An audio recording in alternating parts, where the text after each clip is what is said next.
Hello दोस्तों, कैसे हैं आप सब लोग। I hope you all will be absolutely fine.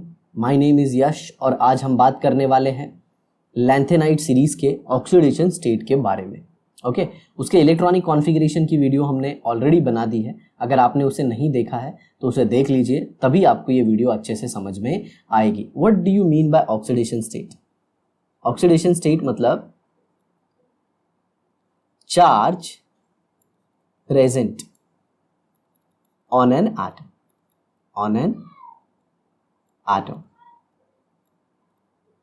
एक एटम के ऊपर क्या चार्ज होता है जब वो इलेक्ट्रॉन का लॉस या फिर गेन करता है। ठीक है, जब हम बॉन्ड को तोड़ते हैं तो इलेक्ट्रॉन ज़्यादा इलेक्ट्रोनेगेटिव एलिमेंट ले लेता है और जो कम इलेक्ट्रोनेगेटिव एलिमेंट होता है वो छोड़ देता है, तो उसकी वजह से उनके ऊपर चार्ज आते हैं। तो जो चार्ज आता है उसी को अपन क्या कहते हैं? Oxidation state. तो हमें देखना है लैंथेनाइट फैमिली के ऑक्सीडेशन स्टेट को। +3 oxidation state is common to all elements in which 2 electrons of S subshell and 1 electron from D और F सबशेल आर रिमूव्ड। मतलब लैंथेनम का जो है ना +3 ऑक्सीडेशन स्टेट, ये मेजॉरिटी ऑफ द केसेस में देखा जाता है। अब एक बड़ा ही भयंकर सा क्वेश्चन आता है सारे स्टूडेंट के दिमाग में कि सर स्टेबल कौन सा है? कोई +2 दिखाते हैं, कोई +3 दिखाते हैं और कोई +4 दिखाते हैं। तो देखो, stability of particular oxidation state is decided by E0 reduction potential. जो आप पढ़ते हो इलेक्ट्रोकेमिस्ट्री में, ये डिसाइड करता है कि कौन सा पर्टिकुलर एलिमेंट का कौन सा ऑक्सीडेशन स्टेट ज़्यादा स्टेबल है। और एक्चुअल में ये डिपेंड करता है 3 वैल्यूज के ऊपर। सबसे पहले आता है आयनाइजेशन एंथैल्पी, दूसरा आता है सब्लिमेशन एंथैल्पी और तीसरा आता है हाइड्रेशन एंथैल्पी। ओके, या फिर आप कह सकते हैं इन तीनों को मिला के E0 रिडक्शन आता है। ठीक है, तो आप ऐसे बिल्कुल मत सोचिएगा कौन सा ज़्यादा स्टेबल कौन कम स्टेबल। मेजॉरिटी ऑफ वो कौन सा दिखाते हैं? +3, तो यही ज़्यादा स्टेबल होगा। ओके, तो कभी भी इलेक्ट्रॉन को निकालना है तो पहले कहाँ से निकालोगे? 6s से, फिर उसके बाद 5d से और फिर 4f से। ठीक है, अब हमेशा जब 6s के इलेक्ट्रॉन निकलेंगे तो +2 और इसमें से एक निकलेगा तो +3 और कभी कभी इसमें से भी +1, मतलब इसमें से भी एक इलेक्ट्रॉन या फिर 2 इलेक्ट्रॉन निकल जाते हैं। ओके, +4 कब दिखता है? +4 दो ही स्टेट में दिखेगा, या तो जब इलेक्ट्रॉन लूज करने के बाद 4f7 कॉन्फ़िगरेशन हो रहा या फिर 4f14 हो रहा। यही दो केस में आपको +4 दिखेगा। Otherwise majority of the cases में +2 एंड +3 और सबसे ज़्यादा आपको +3 ऑक्सीडेशन स्टेट दिखेगा। ठीक है, चलिए आगे देखते हैं। The 4f electrons are strongly screened by inner electron of 5s and 5p electron, thus 4f electrons are not involved in bonding। मतलब 4f इलेक्ट्रॉन जो होता है ना, उनको 5s और 5p के इलेक्ट्रॉन बचा लेते हैं। किससे? न्यूक्लियस के अट्रैक्शन से। और जब वो न्यूक्लियस के अट्रैक्शन से बच जाते हैं तो इससे क्या होगा? इससे ये होता है कि 4f के इलेक्ट्रॉन जो है ना वो बॉन्डिंग में पार्टिसिपेट नहीं करते, बॉन्डिंग में पार्टिसिपेट नहीं करते। आगे समझ में? ऐसा है। आगे देखिए, besides these some lanthanoids show oxidation state +2 and +4। Okay, +3 के अलावा कुछ लैंथेनॉइड और कौन सा ऑक्सीडेशन स्टेट दिखाते हैं? +2 और +4। आया समझ में? They are formed in case of F0, F7, F14 configuration और रिजल्टिंग आयन। मैंने आपको बताया कि +4 तभी दिखेगा जब इलेक्ट्रॉन लूज करके वो F7 या फिर F14 बता रहे हैं। आप 4f0 भी ले सकते हो। आ रहा है समझ में? इसके एग्जाम्पल हैं सीरियम +4। एक्चुअल में सीरियम का इलेक्ट्रॉनिक कॉन्फ़िगरेशन क्या होता है? Xenon 4f2 5d0 6s2। किसी बुक में इसका electronic configuration 4f1 5d1 6s2 लिखा होता है। आया समझ में? तो अब जरा देखो, यहाँ के भी 2 इलेक्ट्रॉन चले गए, यहाँ के भी 2 इलेक्ट्रॉन चले गए। क्यों चले गए सारे इलेक्ट्रॉन? क्योंकि ये +4 बनाना था और +4 बना जब ये क्या हो गया? F0। अब जरा देखिए, यूरोपियम और टर्बियम, इसका क्या है? 4f7। और ये कब दिखा है इन लोगों ने? जब इनका इलेक्ट्रॉनिक कॉन्फ़िगरेशन क्या हो गया? 4f7। आप ऊपर से इलेक्ट्रॉनिक कॉन्फ़िगरेशन टेबल से आप क्रॉस चेक कर सकते हो। और ये है ytterbium, okay, ytterbium 4f14, okay. तब ये क्या दिखाता है, +4। मेरे कहने का मतलब है ये +3 से +4 में तब जाते हैं, +4 में तब जाते हैं कि एक इलेक्ट्रॉन लूज करने के बाद या तो ये 4f7 हो जाए, या तो 4f14 हो जाए, या फिर 4f0 हो जाए। बेसिकली यही पर्पस है इनका, ये कॉन्फ़िगरेशन अटेन करने का, ठीक है। अब कलर एंड स्पेक्ट्रा, तो देखिए कलर और स्पेक्ट्रा का जो एक्सप्लेनेशन है वो मैंने डी ब्लॉक के कलर में एकदम अच्छे से एक्सप्लेन किया है कि कलर क्यों दिखता है, ओके, उसके पीछे रीज़न क्या है, सब कुछ बताया है। सिर्फ वहाँ पे फ़र्क ये था कि वहाँ पे डी ट्रांजिशन होता है। डी ब्लॉक एलिमेंट्स में क्या होता है, डी ट्रांजिशन, मतलब इलेक्ट्रॉन कहाँ से एक्साइट करता है, एक पर्टिकुलर डी ऑर्बिटल से एक्साइट करके उसी डी ऑर्बिटल के दूसरे पार्ट में जाता है और फिर डी एक्साइट करके वापस डी ऑर्बिटल में आता है। लेकिन यहाँ पे एफ ऑर्बिटल एलिमेंट या फिर एफ ब्लॉक एलिमेंट में एफ ट्रांजिशन होता है। ये भी एफ ऑर्बिटल और ये भी एफ ऑर्बिटल। तो इलेक्ट्रॉन विजिबल रीजन से एनर्जी को एब्जॉर्ब करने के बाद वो यहाँ पे चले जाता है, मतलब एक्साइटेशन होता है। और एक्साइटेड स्टेट अनस्टेबल होती है तो वो फिर ग्राउंड पे आता है और क्या एमिट करता है, रेडिएशन। और वो रेडिएशन किस में, विजिबल रीजन में, ध्यान से सुनिएगा, विजिबल रीजन में। और प्लस बचा हुआ पार्ट, देखिए यहाँ से ये जो इलेक्ट्रॉन एक्साइट किया तो इसने लाइट का जो भी 1 2 3 4 5 6 7 पार्ट था, हालांकि ये विब्ग्योर होता है, ओके, तो इसमें से कोई एक एब्जॉर्ब कर लेगा, मान लीजिए ग्रीन एब्जॉर्ब कर लिया, तो बचे हुए जो पार्ट हैं वो ये आएंगे। और फिर जब डी एक्साइट करेगा तो कुछ रेडिएशन देगा। इन दोनों को मिला के जो कलर आता है वही हमें परसीव्ड होता है। क्या होता है, परसीव्ड, मतलब दिखता है, ओके, ऑब्जर्व कलर होता है।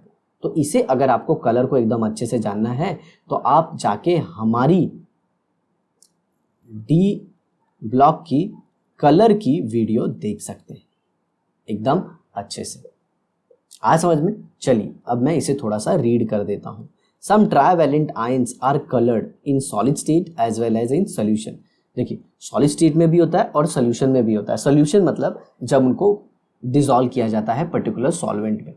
The colour of lanthanoid ion is due to F transition. F transition मतलब क्या, इलेक्ट्रॉन ग्राउंड स्टेट में भी एफ ऑर्बिटल में था और एक्साइटेड स्टेट में भी एफ ऑर्बिटल में जाएगा, और एक्साइटेड स्टेट से जब वापस आएगा ग्राउंड में तो भी एफ ऑर्बिटल में ही होगा। मतलब पूरे ट्रांजिशन जो है वो एफ ऑर्बिटल में होते हैं।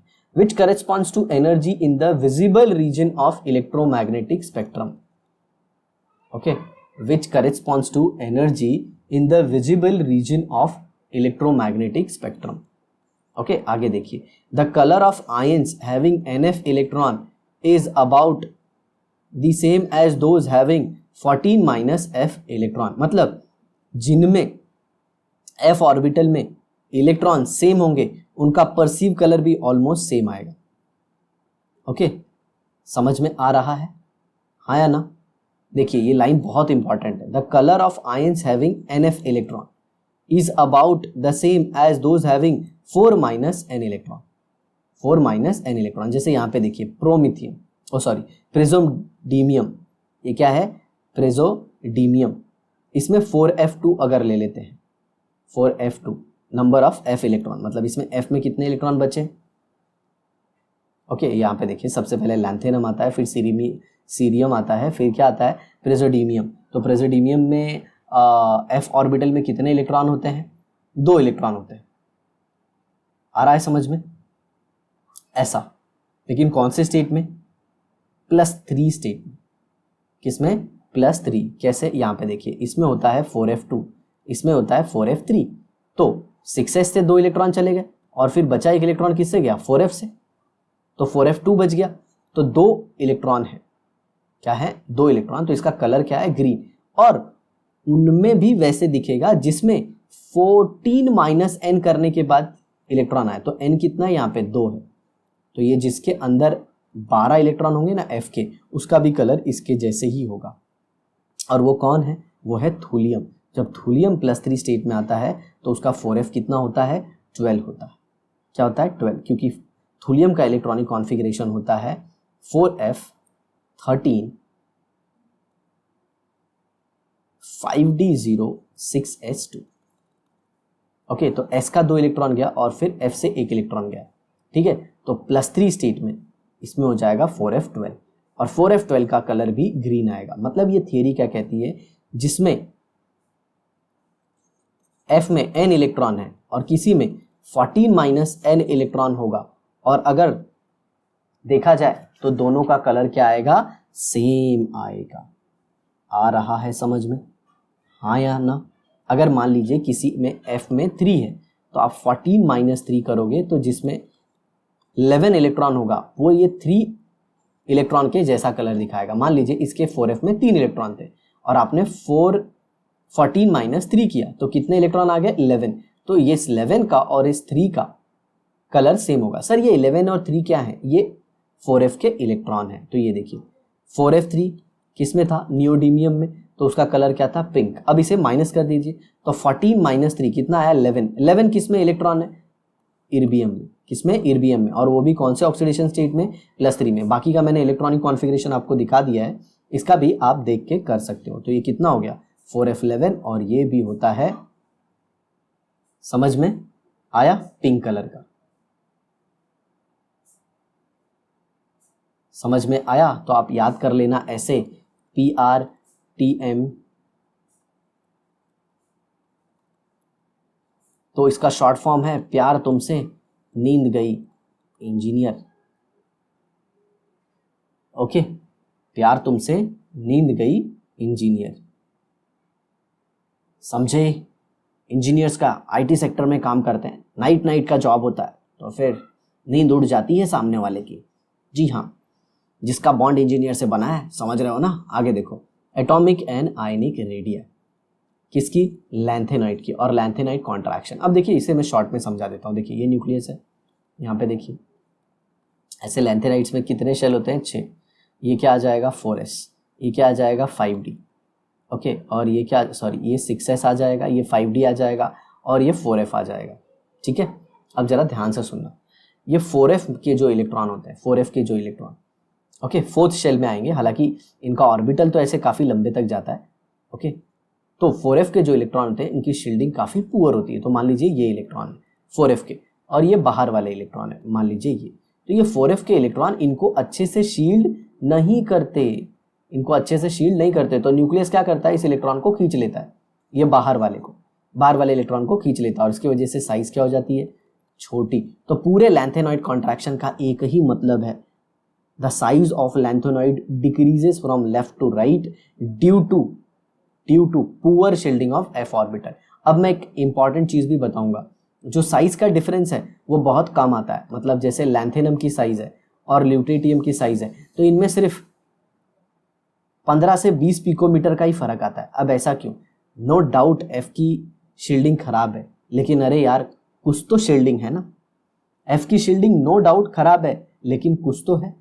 और आप देखते हो जैसे जैसे आप लैंथेनम से ल्यूटेटियम की तरफ बढ़ते हो, इलेक्ट्रॉन किस में बढ़ते जाते हैं, 4f में। तो इलेक्ट्रॉन नो डाउट 4f में बढ़ते जा रहे हैं। तो मैं मानता हूं इनकी शील्डिंग खराब है, लेकिन कुछ तो है।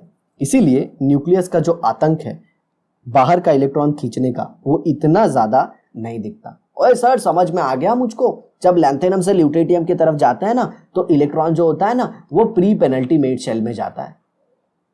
किस में जाता है, प्री पेनल्टीमेट। और सिंपल सी बात है, अगर इलेक्ट्रॉन इसमें बढ़ते जाएगा सर, अगर इलेक्ट्रॉन इसमें बढ़ते जाएगा सर प्री पेनल्टीमेट वाले में, तो ये बाहर वाले को क्या करेगा, शील्ड करेगा ना सर, शील्ड करेगा। क्योंकि इलेक्ट्रॉन के नंबर ज्यादा होने के बाद रिपल्शन बढ़ जाता है, तब न्यूक्लियस का आतंक इतना नहीं दिखेगा, इसीलिए साइज में इतना ज्यादा डिफरेंस नहीं आता है। आ रहा है समझ में। और उनकी साइज ऑलमोस्ट क्या होती है, ऑलमोस्ट सेम जैसी होती है। तो ये देखिए 105 पिकोमीटर और यहाँ पे 85। और सर इसमें तो अब 20 पिकोमीटर का फर्क आ गया। अरे वही बोला ना मैंने भाई, 15 से 20 पिकोमीटर का ही फर्क आता है, उससे ज्यादा का फर्क नहीं आता। आ रहा है समझ में। तो ये देखिए, ये लैंथेनम था कितना बड़ा था, और ये ल्यूटेटियम छोटा हो गया, कितना 85 के अराउंड आया। दोनों के साइज में डिफरेंस कितना है, 15 से 20 पिकोमीटर। ये दिख रहा है ऐसा ग्राफ में, बट उनकी साइज ऑलमोस्ट क्या होती है, आइडेंटिकल, और जिसकी वजह से उन्हें सेपरेट करने में काफ़ी डिफिकल्टी होती है। दस 4f electron shield each other. चलिए इसे पहले स्टार्टिंग से पढ़ते हैं। As we move along lanthanoid series, there is a decrease in atomic and ionic radii. This steady decrease in atomic and ionic radii is called lanthanide contraction. Contract मतलब जैसे ये देखो, ओके आप अपने हाथ को फैलाते हो, सिकोड़ते हो, तो बेसिकली कॉन्ट्रैक्शन मतलब सिकुड़ना होता है।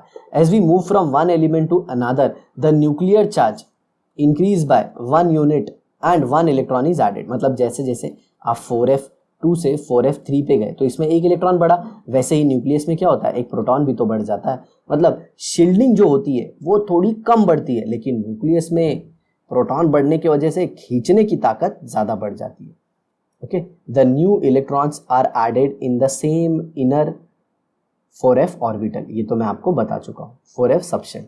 ठीक है, आगे देखिए। Thus the 4f electron shield each other from the nuclear charge poorly owing to their diffuse nature. समझ में आया? तो वो एक दूसरे को भी इतने अच्छे से रिपेल नहीं कर पाते, मतलब इतने अच्छे से एक दूसरे को शील्ड नहीं कर पाते। With increasing atomic number and nuclear charge the effective nuclear charge experience by each of the 4f electron increases. Okay, 4f के ऊपर न्यूक्लियस का अट्रैक्शन बढ़ जाता है। As a result the whole of 4f electron shell contracts at each successive element. मतलब 4f के जो electron है उसे न्यूक्लियस खींच लेता है और ऑर्बिटल क्या हो जाती है, न्यूक्लियस की वजह से कॉन्ट्रैक्ट हो जाती है, मतलब सिकुड़ जाती है। मान लीजिए ये 4f का ऑर्बिटल था, तो अब ऐसा हो जाएगा। तो देखिए ना, पहले ये न्यूक्लियस था, यहाँ तक था, अब ये न्यूक्लियस है, अब यहाँ तक ही। ठीक है, इसी को बोलते हैं कॉन्ट्रैक्शन, सिकुड़ना। और ये देख रहे हो आप, साइज ऑलमोस्ट छोटी हो गई। In the section 8.3.4 we have learned about the magnetic behaviour of transition metal complexes. ये ऊपर मैंने आपको पढ़ाया था ना फॉर्मूला, स्क्वायर रूट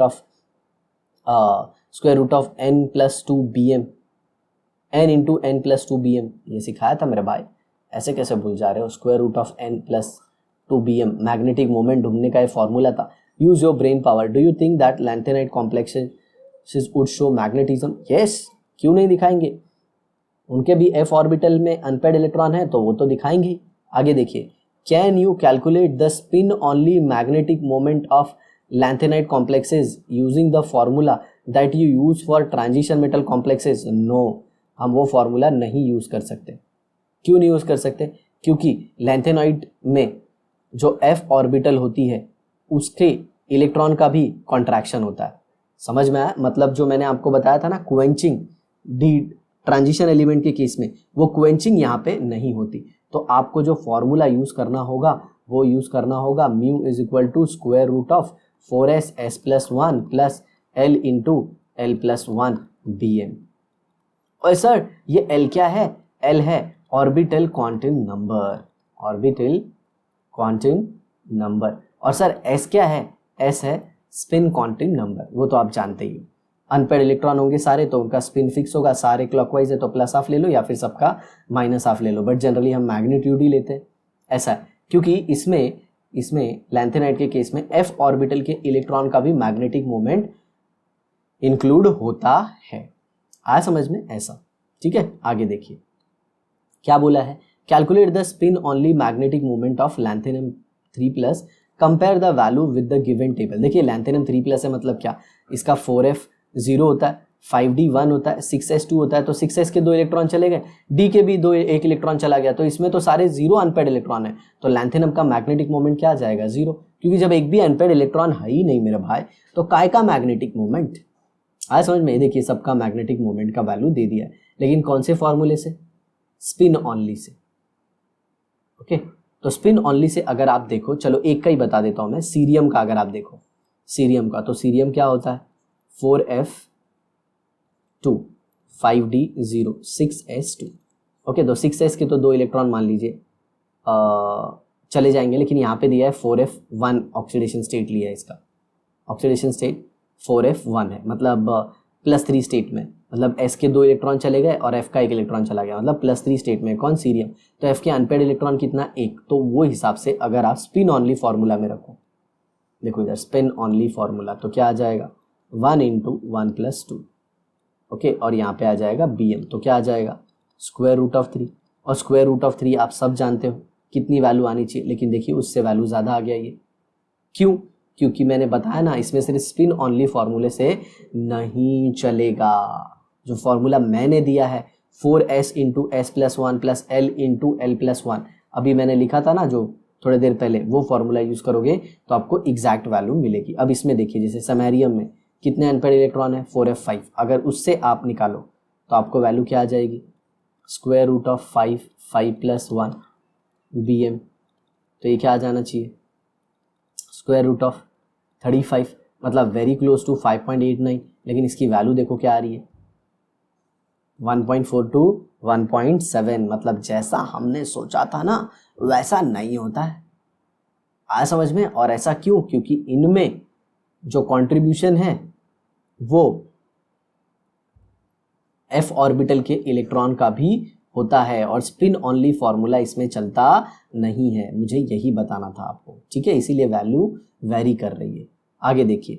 ओके, तो सर आप हमें वो स्पिन ऑनली फॉर्मूले के बदले 4s s plus one into L L plus one वाले कैलकुलेशन से बता दीजिए ना सर, जो स्क्वायर रूट के अंदर था।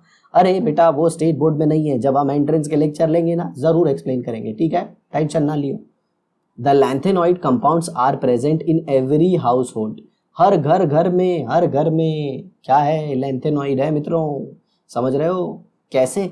It is inside the colour of television tube. अरे घर घर में भाई और बहनों, घर घर में टेलीविजन है, और टेलीविजन है तो टेलीविजन की जो ट्यूब होती है ना, उस टेलीविजन की ट्यूब में लैंथेनॉइड यूज होता है। सर ये किसके जैसे बोल रहे हो? अरे ये आवाज तो आपने बार बार सुनी ही होगी। When electrons are bombarded on certain mixed lanthanoid compounds, okay, मतलब लैंथेनॉइड मिक्स लैंथेनॉइड कंपाउंड है ना, ये यूज होता है किसमें? टेलीविजन की ट्यूब में, और उसके ऊपर इलेक्ट्रॉन का जब बम्बार्डमेंट होता है ना भाई, कलर प्रोड्यूस होता है, और वही कलर मतलब वही इलेक्ट्रॉन का जो बोलता है ना कलर है वो अपने को दिखता है उसके एक्साइटेशन डी एक्साइटेशन की वजह से। जो आप टीवी की स्क्रीन देखते हो ना उसके पीछे एक मटेरियल लगा होता है, ओके, और वही कलर प्रोड्यूस करता है। समझ में आया? देखो इधर, they emit visible light over a small wavelength range, therefore the inside surface of a television tube or a computer monitor is coated with tiny particle of 3 different lanthanoid composition to give 3 colours that makes colour image. मतलब समझ रहे हो, जो internal part होता है ना television या computer का, उसके ऊपर लैंथेनाइड के एलिमेंट्स के कंपाउंड की कोटिंग होती है, और इसी की वजह से आपको मस्त कलर दिखता है। मस्त गाना देखते हो, हीरोइन को देखते हो नाचते हुए, हीरो को देखते हुए नाचते हुए। For example mixed oxide of europium and yttrium, ये देखिए यूरोपियम है इट्रियम है, ये इसका फॉर्मूला है। अब ये कैसे लिया? सिंपल सी बात है, ये +3 स्टेट में होंगे। मान लीजिए लैंथेनम +3 O-2, तो ये 3 और ये 2, तो क्या आ जाएगा La2O3। La के जगह पे आप क्या रख सकते हो EU या इट्रियम। समझ में आ रहा है? Releases N intense red colour when bombarded with high energy electron, मतलब जब उसके ऊपर इलेक्ट्रॉन बम्बार्ड करता है तो कलर आता है। पूरी कलर की थियरी मैं आपको एक्सप्लेन कर चुका हूं, ठीक है। The opto electronics application, the optoelectronics application use lanthanoid ions as active ions in luminescent material, okay. Optoelectronic मतलब जो ऑप्टिकल और इलेक्ट्रॉनिक मतलब इलेक्ट्रिकल अप्लायंसेज है, ओके, जिनमें लाइट का इम्पैक्ट होता है, ठीक है, वो क्या करते हैं? लैंथेनॉइड को यूज करते हैं as a luminescent material. Luminescent मतलब जो ग्लो होता है, क्या होता है? ग्लो होता है, ग्लो, जिसके ऊपर अगर कुछ गिरे, जैसे एक्साइटेड एनर्जी पार्टिकल गिरे, जैसे इलेक्ट्रॉन गिरा तो वो ग्लो होता है। उसी प्रॉपर्टी को अपन क्या बोलते हैं? ल्यूमिनेसेंट, चमकना, ग्लो होना। The most notable application is the neodymium, yttrium, aluminium and garnet, okay. ये बहुत ही ज्यादा यूज होने वाला लैंथेनाइड का कंपाउंड है। उसमें एक एल्यूमिनियम भी यूज हुआ है जो कि पी ब्लॉक एलिमेंट है। Erbium doped fibre amplifier are significant devices in the optical fibre communication system, मतलब जो कम्युनिकेशन सिस्टम है ना, पूरा ऑप्टिकल फाइबर ऐसा समंदर वमंदर में फैला हुआ है, उसमें ये सब भी यूज हो रहे हैं। ये सब बहुत हाई क्वालिटी के हैं। Lanthanoids are used in hybrid cars. Hybrid cars मतलब क्या? ऐसी कार जो सबसे चलती हैं, व्हीकल जो है वो पेट्रोल से भी चले, इलेक्ट्रिसिटी से भी चले, ऐसे कार्स को हम लोग क्या बोलते हैं? Hybrid car, okay. आगे देखिए, super conductor and permanent magnet. Super conductor समझ रहे हो ना, जीरो लॉस ऑफ इलेक्ट्रिसिटी, उसमें इलेक्ट्रिसिटी का कोई लॉस नहीं, एनर्जी का कोई लॉस नहीं, समझ में आ रहा है, उसमें ये यूज होते हैं। And permanent magnets, permanent magnets मतलब वो हमेशा मैग्नेट की तरह बिहेव करते हैं। और मैं आपको बता दूं, जो हाई क्वालिटी ग्लासेस होते हैं ना, सन ग्लासेस यार, उसके अंदर भी लैंथेनाइट के ऑक्साइड यूज होते हैं, जो क्या करते हैं, अल्ट्रावायलेट को आंखों पे गिरने नहीं देते। तो इतने ढेर सारे एप्लीकेशन है इन लैंथेनाइट्स के। तो आई होप आपका आज का वीडियो बहुत अच्छे से समझ में आया होगा और आप लोग जरूर इसको शेयर करेंगे। समझ में आ रहा है, जरूर शेयर करेंगे अपने दोस्तों के बीच, नहीं करेंगे सर मारेंगे, थर्ड से गिर जाओगे बर्ड से। अरे जस्ट मजाक कर रहे थे। I hope you enjoyed the session, share it with your friends, keep watching our videos and improve your knowledge, okay, and keep faming your parents' name. So see you all in the next episode of Actinoids. Bye bye.